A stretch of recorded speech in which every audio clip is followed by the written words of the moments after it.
हम अपने घर में अपनी माँ को देखते हैं, इन्हीं दो आँखों से हम अपने घर में भाई को देखते हैं, इन्हीं दो आँखों से हम अपने घर में पिता, दादा, दादी, चाचा, चाची, बुआ, फूफा, मौसा, मौसी, बहन, सभी को देखते हैं। और सभी को देखने की दृष्टि भी अलग अलग होती है कि ये हमारी माँ है तो विचार बदल गया, ये हमारे पिता हैं तो विचार बदल गया, ये हमारे मित्र हैं तो विचार बदल गया।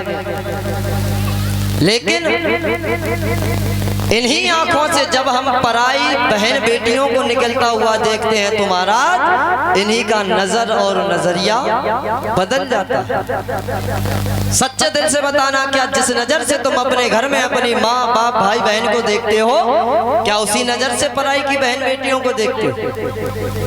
नहीं देखते। किसी ने महाराज कहा कि नजर ऊंची की तो दुआ बन गई।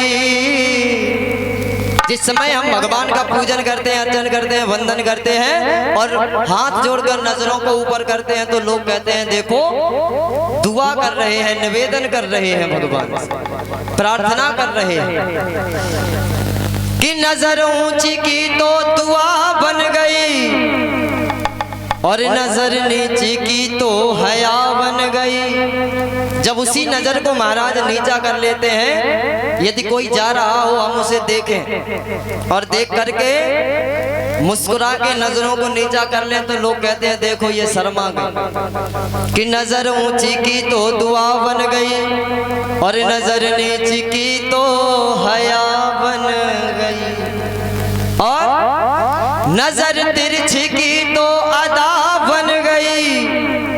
जब हम किसी को देखकर महाराज नजरों को तिरछा कर लेते हैं तो लोग कहते हैं देखो कैसी तिरछी नजरों से अदाएं दिखा रहा है। कि नजर तिरछी की तो अदा बन गई और नजर फेर ली तो कज़ा बन गई। जब हम किसी को बुलाएं और जब वो हमारे पास आए और हम उसे पहचानने से इनकार कर दे, इग्नोर मार दे, तो जो महाराज तुम्हारे बुलाने पर गया उसे उस समय मृत्यु के तुल्य कष्ट हो कि हम तो इसके बुलाने पर आए थे और ये आज हमें पहचानने से इनकार कर रहा है। तो महाराज उस समय कजा हो जाती है, मौत हो जाती है। आंखें दो ही हैं लेकिन व्यक्ति के देखने का नजरिया अलग अलग है।